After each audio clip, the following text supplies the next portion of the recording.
Thank you as always for joining me, KLIQPOD Nation, and any new viewers. It's May 13th, and we're here for the WWE Backlash pay-per-view review. Who are your winners and losers for the evening? Overall, was the card good?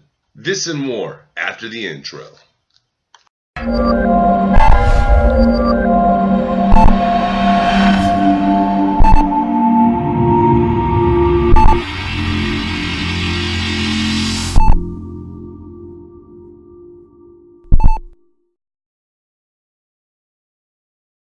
Yo, what is up, KLIQPOD Nation and any new subscribers? Thanks for taking a second and coming and checking out the KLIQPOD Podcast. We like to talk about wrestling here, from WWE to the indie scene and everything in between. With that being said, you're joining me tonight for the WWE Backlash pay-per-view review. Overall, was it a good card? Hey, I'll let you know at the end. But funny thing real quick, I can only speak for myself. Right now, if you read our tweets, there's, I don't want to call it a little in-house friction, but there's a little disagreement on tonight's pay-per-view. From reading Mean Dean's tweets, he was tweeting out from the KLIQPOD itself. I was tweeting out from the individual, my @Legend958. He's tweeting out that he thought there was quality to the show. For me, honestly, there's two good matches, and one had a shit finish. So, we're going to review the show. Of course, as always, we're going to talk about the matches as we go. But overall, man, I think this could have been done a lot better. A lot better. I didn't think there was a lot of quality to this. Yeah, it was fine. No, I'm not even going to give it fine. It's once again, man, I got to end a pay-per-view with Roman Reigns. I don't care, man. I don't want to see his matches. Let him step aside for a little while, please. Just take a break, man. Take a break. Go find yourself again. I don't know. Maybe you'll come back hotter than ever. But I, personally, I need a rest of it. I can't do another pay-per-view with him as the main event. Of course I'm going to watch. I got to bring you the review. But with that being said, I can't do it again, man. This dude's matches are trash. I don't care who you put him in there with. I was expecting big things. Him and Samoa Joe, hey man, their last pay-per-view performance together, their last match together, I enjoyed it. When they had their little feud going for that short time, I enjoyed it. But tonight, no. That's a wrap, man. So, let's go ahead and dive into the review. Show starts off with in the pre-show, we get Bayley versus Ruby Riott. Quick little match to end the pre-show. It was entertainable. There were some nice moments. And then there were a few not so nice moments, I guess you would call it, man. Once again, Riott Squad interferes. Your winner is Ruby Riott. I don't know. For me, I like to just see her start doing her own. I don't have a problem with the Riott Squad coming out, but let her win some matches on her own without any interference from the Riott Squad. I get she's a heel, but not every damn match did they have to interfere. Let her show her worth without them. And then you can start building her character away from them. Let's progress this, man. Let me see some big things from Ruby. I like the fact that Sasha denied coming out to the ring with Bayley, so she could feel what Sasha felt on Monday night. I enjoy that thought. Let Sasha know, or let Bayley feel how it feels to get beat down. It's her turn. Then we finally get the kickoff to to Backlash. Very first match out for the night is one of my favorite matches of the night. It's The Miz versus Seth Rollins. Absolutely love this, man. Miz started out in control of the match.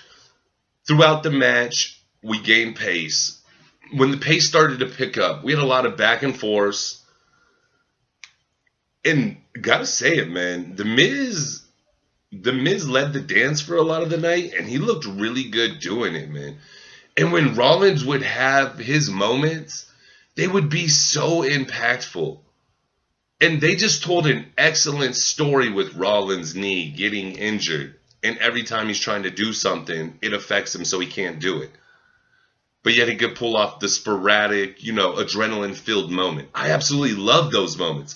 Those are the exciting moments that we live for, we want to see. That's the stories we want to see told. That's what we always talk about on here, which is attention to detail. So absolutely phenomenal match. I would definitely recommend going back and seeing this if you weren't able to catch it on the live show. Next match on the card was Nia versus Alexa.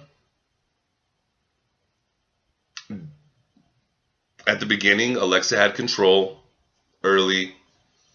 It was actually pretty surprising. She was doing a few things. It's always funny watching these little ladies wrestle against Nia, because Nia is a beast, man. She'd destroy women. Destroy them. Like, I don't have a problem with her being the champion, because it's absolutely believable. I love her being the champion. She's such a dominant woman, and seeing her destroy Alexa was good. I didn't like after the match when she spoke on the non-bullying. As you guys know, if you go back and listen to previous podcasts, if you haven't already, you guys will realize I'm not a fan of the whole bullying, the bullying storyline with Nia and Alexa. I like how the Iconics do it. They just remind me of little high school girls. But the Nia Alexa thing, I don't know, a little too much for me. But it was good, and I hope that that's the finale to this little feud right here. And Nia's going to fight somebody and start a different storyline with somebody else. That'd be nice. But, I mean, it was just one of those matches. It was just one of those matches. Nothing really here to write home about. I guess the shocker of it all, Alexa crying at the end when she couldn't win. But were we really surprised that that would happen? No, not at all. So, I mean, it was good. It was good to see Nia retain. There was a little part of me that was worried that she wouldn't.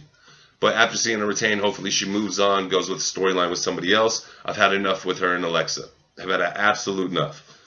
Then we get a little promo with Joe. Absolutely awesome.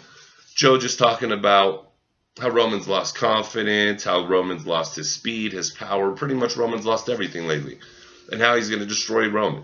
Absolutely think Joe is killing the promo game. Killing it. I don't think there's anybody better than Joe in the promo game at this moment. I mean, if I had to sit and write a list, at least he's in my top 5 current promo game droppers. Man's just absolutely killing it. Then we get the Randy and Jeff match. This one for me was not entertaining at all. Started out very slow. I thought it just never really picked up pace. I know Randy was going for a methodical presence here, but there's a way to do it where I'm still engaged. I'm intrigued. I'm excited. At no point was I. And you guys out there know, I absolutely love Randy. I mean, he is literally in my top 4 of all time. I love this man. But I did not enjoy this match with him and Jeff tonight. I don't know. It just fell short. You know, these guys are so talented. They could do so much more. But it just seemed like neither one of these guys were motivated tonight, you know? And that's what we were hoping they wouldn't bring. I mean, this match, nobody was interested. The fans at one point are chanting Rusev Day, which is nothing shocking. But man, Rusev should have been in this match. That would have made it much more entertainable. Instead, he's not. And we felt it tonight. And damn, it was just a lackluster match. Lackluster performance by both, if I may say. Jeff Hardy gets the win, hits the twist of fate to the Swanton, gets the 1, 2, 3. Cap money, he retains. The funny thing about tonight's card is pretty much everybody retained, guys. Then we got what was an interesting segment to me. Really enjoyed this part. So we get Elias in the ring. He's, tuning up, gonna perform as he always does. And then the New Day come out. New Day the crazy part is New Day don't come out talking crap, nothing like that. They all have their instruments. All they want to do is perform with Elias. So they tell him, hey, we want to perform with you. And then he's like, wait, so you guys want to play with Elias? And they're like, no, we want to walk with Elias. And, the whole arena's popping at this point. Phenomenal. Loving it, man. I'm getting excited. I'm getting a chuckle out of it. I'm like, damn, this would be pretty cool if they did do a little something together. Unfortunately, they don't. And then we get, pardon me, No Way Home. And then we get, who do you think? Mr. Aiden English comes out. Bars for days. Once again, man, like, him on that microphone is phenomenal. I love his entrance for Rusev.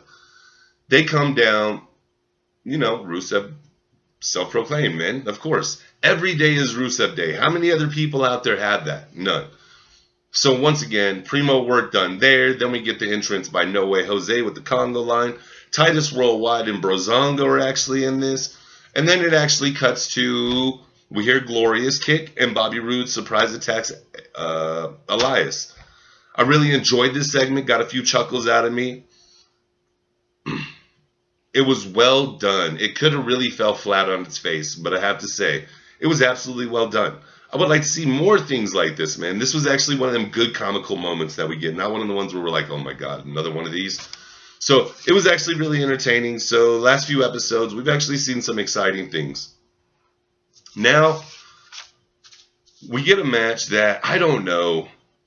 Maybe you guys out there are loving Big Kaz. I don't want to take away from your guys' opinions, things like that. But I just don't. He doesn't attach to me at all. There is nothing there for me at all.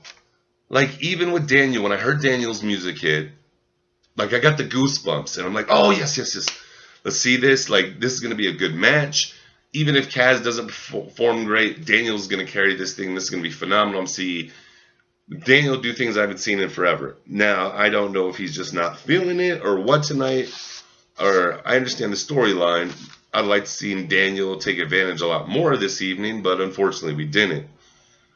Starts off with a flying knee off the apron early, man. Daniel Bryan throws some of the sickest knees. That flying knee coming off the apron running, and then he just jumps, and that thing just looks like, damn, it just clips you and knocks you out. Absolutely love that move. But for me, that's probably the highlight of the match other than the ending. Well, the finish to the actual match itself. I just didn't think it was entertaining, man. And that's because of Big Kaz. It wasn't anything Daniel was doing. I was excited to watch Daniel wrestle. I'll take any time in the world to watch Daniel wrestle. I don't care against who. But when Kaz came out in that suit, I had pretty good expectations for him. I thought, okay, maybe he's going to come back, have some more aggressive, like, intense persona. But he didn't. And it fell short in both his promos since he's been back. So then we carry on to tonight, and it carries on to his match, and his match just fell short. It was very flat. He's so flat in the ring. Even when he's mocking the fans, like, there's no entertainment for me. You guys know I'm a heel lover. So it's not even hard to get over with me if you're a heel. I like some of the most ridiculous heels for the most ridiculous gimmicks or the most ridiculous things and details they do in matches. But at no point could Big Kaz do anything for that. So, I mean, I'm watching the match, but I don't feel like I'm watching the match. I felt the ending looked very rushed. So Daniel Bryan goes for a spinning kick, and Kaz looks like he's going to duck it, but he gets clipped on the back of the head. So then they got to play it out, and then they're sitting there like, you know, tied up for a second, and you know they're exchanging, they're trying to figure out the finish. And then it goes to the most sloppiest transition to the yes lock ever. Really didn't like it, man. I mean, and that's just more to add to everything. I mean, I think this is just a snowball effect downward for him. His woman... Anyways, I think it's just a downward snowball effect for Kaz. Like, things aren't going right. Like, the push you're doing for this man isn't good. You need to reevaluate what you want to do with him and do it correctly. Like, even if it's find him a new mouthpiece. Because even when he talks, it just falls short. Tonight's match, it falls short. Daniel Bryan gets the win. I'm excited about that. Okay? They have the attack on Daniel Bryan after the match. Kaz attacks him. Destroys him. I just wasn't invested. Even while he's getting destroyed, at no point was I like, I want to see him fight Kaz again. I want to see him get his vengeance. I want to move on past this. I want to see Daniel versus some other people. And it's not because I'm looking forward. It's because this just wasn't entertaining at all to me. So, I mean, I think it's time we progress and get out of this, man. Get out of this feud. Just get rid of it. Then here we get our next title. Next we get our next championship match of the night, which is for the WWE Women's Championship. It's your girl, our champion, Miss Money in the Bank Mella versus Charlotte Flair. Once again, another match that fell really flat for me. This is very, like, there was not really any intensity or really any high pace in the matches tonight. Everything was slow. Everything was so slow. Like, Mella would sit in strongholds forever, screaming that in that annoying voice she does, screaming at the ref to get the count. And I expected a lot from Mella tonight. I thought we were going to see her in a big money moment, and she had a lot to prove to me, as we talked about on the prediction show. Unfortunately, she didn't prove it. And it's like, what are you doing? You have the belt. You have an opportunity that most women would kill for at this moment. You gave the belt to a champion and wasted a whole storyline with Asuka. I could be seeing Asuka as the champ right now. Instead of, I've got Money Mella. And I picked Money Mella.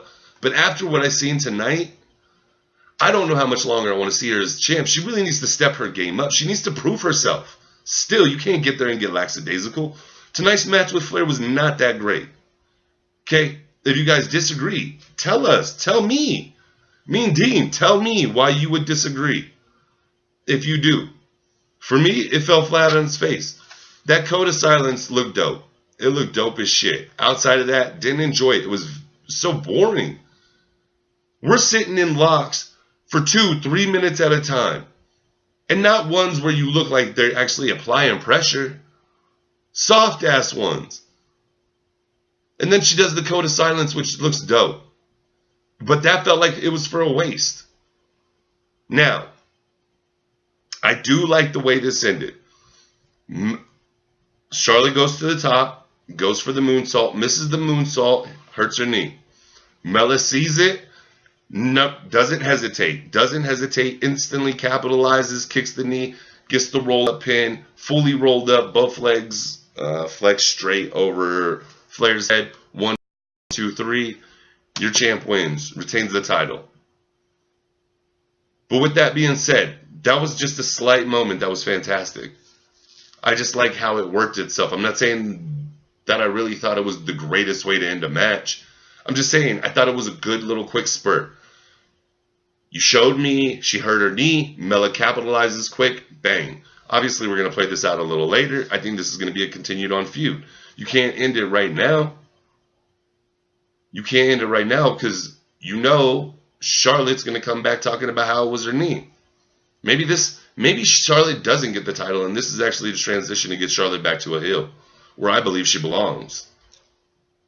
But with that being said, your champ, my champ, Miss Mella, Money Mella, she retains. Continues on. Ladies, I told you both had big. Flair, you're proven. But you need to consistently prove to me that you belong at that level, because there's other girls that are hungrier below you. And I'm not seeing them get opportunities. So I didn't see out of either one anything tonight that would really want me to see this again, but I know we will see it continue. With that being said, now we get to a match that I thought the match itself was great. The finish was bullshit.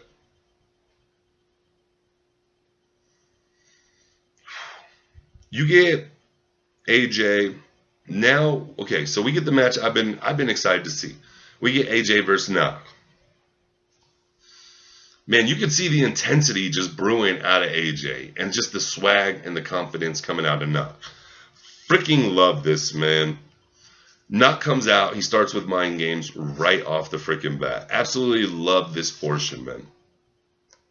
Goes out the ring, comes back in, starts taunting AJ. Already getting in AJ's head, man.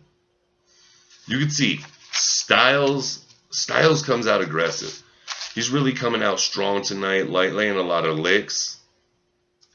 And I mean strong elbows, strong strikes, strong clotheslines. I mean, everything was just so strong from both these guys. So impactful. Damn, these two are going to be black and blue for the next week to two. These boys put a beating on each other. Knock is just taking advantage of the knee game. There's a point where AJ's laying half in the ring, half out. Half in, half out. Knock runs up, hits the flying knee first, then gets on the apron and hits the drop down knee. Nobody does the knee. Like, Daniel Bryan's knee is beautiful, but don't nobody do the knee better than Knock. And that's a fact, guys. Like, the way this dude drops it is so intense and vicious. I just think sometimes I wonder if these guys do get knocked out when he connects.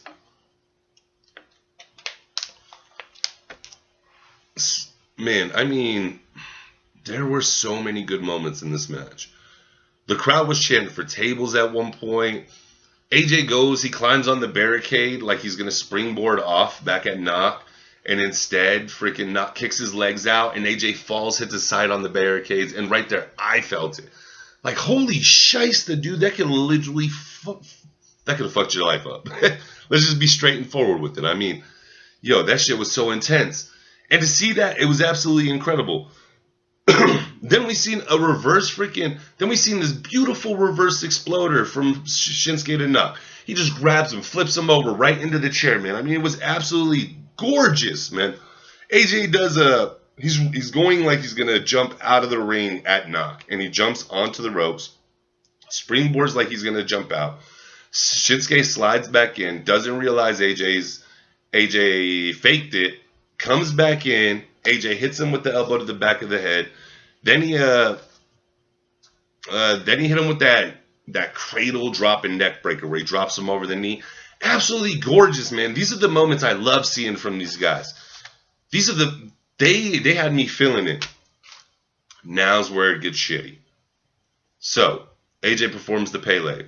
We get a Shinsuke nut shot to AJ. I get it. It continues with the storyline. We get a nut shot from AJ to Shinsuke moments after. So they are both affected at the same time. They get a standing 7 or 8 count. Match continues for a little bit. Then they both go to kick each other in the nuts. And then we get a double count out from nut kicks. I hated the way this ended. So the last 2 pay-per-views, we seen double count outs. See, the last pay-per-view, we could have seen AJ's emotions take over and he'd have lost by disqualification. So he loses the match, but he keeps the belt. And then he just kept beating Knox's ass. And then you could have saved the count out for tonight, and I could have handled that. That'd have been fine with that. But you blew it and you did a same finish, just different styles, back-to-back freaking big events. That's horrible booking, man. You have this great match with this horrible finish. What are we doing here? Why are we wasting these two? And then yet, once again, it's not even in the main event. What should be the main event is not the main event. Instead, we're seeing Roman again. And I know, if you're new and you're a Roman fanboy, hey, we don't hate you here. Your opinion is very valid. It's just, yo, I don't like Roman. I don't want to see him every pay-per-view. It's like nothing matters anymore other than Roman getting the main event. I don't want to see that anymore. This should have been the main event, but it had a horrible finish. So it would have left an even more sour taste in my mouth. Next, we get Bobby Lashley and Braun Strowman versus KO and Sami. The match for itself was entertaining. I liked the finish to this match. I liked the back and forth with Sami wanting to run away from the match. Just after Braun got a hot tag from Bobby Lashley, Braun just destroys these two momentarily. Sami's running. He wants to leave. KO stops him. He's like, where are you going? We're going to do this together. You're supposed to help me. Sami's like, no. Let's go. And he's like, no. You're going to help me. Stay and fight. And then Sami's like, oh, yeah, you want to fight? And he rolls KO in the ring. KO receives a move. KO slides out. He grabs Sami, throws Sami back in the ring. Sami gets smart, pulls KO in the ring. KO gets destroyed. He's trying to get out. He gets destroyed. Gets pinned. 1, 2, 3. Freaking Sami's just outside like this. Like, oh my God, what the hell happened? Oh my God. Like, we should have ran like I said. We should have ran like I said. So, after the bell, they attack KO again. And so Sami's trying to leave. Braun's not having it. Braun brings him down. They destroy Sami. I love this. Where are you going with this KO and Sami thing? KO wants to fight. Sammy wants to run. You can see the fear in Sammy's eyes tonight. I was chuckling during this portion. So, I mean, it wasn't bad at all. The match itself wasn't entertaining. It was this segment that entertained me. So, I'm still not going to put it on a good match list. So, there's still only 2 good matches to me the whole evening. One had a shit finish. This had a good segment. And there was another good segment with Elias earlier in the show. But this did have me chuckling, so I have to tip my hats off. That was well played out by Sammy and KO for the ending. Now we get Samoa Joe versus Roman Reigns. Samoa comes out first, opens up the ring to let Roman in, talking shit. Roman enters. Roman gets attacked before the bell. Receives a Uranagi through the announcer's table, thrown over the Spanish announcer's table. Getting his ass beat, of course. You know he wants to continue with the match. So match continues. Bell rings. Joe continues the onslaught. There's like no hesitation here. Looked really good. Look, like I was excited when it first kicked off. But then it got slow. It got boring because Roman was winded. Roman was tired. Roman's hurting. Joe's ready to go. I've seen Joe go. I understand the schedule Roman's been under. But if you shouldn't have been in this moment, you should have put this earlier in the card, and you shouldn't have been in this moment. From that point on, it was a very boring match to me. Even the finish, man. I mean, there were points when I was entertained, like seeing Joe constantly having a counter for either the spear or the Superman punch. I liked seeing Joe have a counter for those. Outside of that, the match was a waste, guys. Joe avoids a spear from Roman, and then Roman just bounces off the ropes, hits him with another spear. 1, 2, 3. Roman's victorious. Just, I don't know. I'm drained. I can't do it anymore. The Roman train, guys. We gotta find some way to make that Roman part's interesting to me. I don't know. I'm gonna think about it. Maybe we'll give him a name or something. Maybe we'll start booking him in our own head, and we'll start just making up finishes to shows. No, I'm just playing. With that being said, overall, guys, on this one, on Backlash 2018, I'm not with my man Dean. Mean Dean, I love you. Hey, but brothers, sometimes we're brothers. We can't agree on everything. I was not entertained. You're the yin to my yang. Sometimes we just complete opposites, but that's why we make the whole spectrum. Can't agree. Overall, on a point scale, I think I'd give this thing a 3. With all that being said, I don't know. Maybe they'll do some things going right, but all we do is keep our heads up and look forward to tomorrow and see what Raw wants to start our week off with. Hopefully not some bullshit. Maybe it's something good. Maybe something like what we seen last week. But with that being said, guys, if you made it to the end of the video, I can't thank you enough. Go ahead and like and subscribe. Don't forget to follow us on Twitter at KLIQPOD. Follow me individually at TheLegend598. Follow us on iTunes, Podomatic, Twitch at KLIQPOD Gaming, or me, KLIQPOD JG. We're just everywhere. But other than that, guys, please leave your comments below if you liked or you didn't like it. Reach out to me on Twitter. Send some comments, whether you like it or not. But with that being said, as always, guys, kick ass, take names, and peace.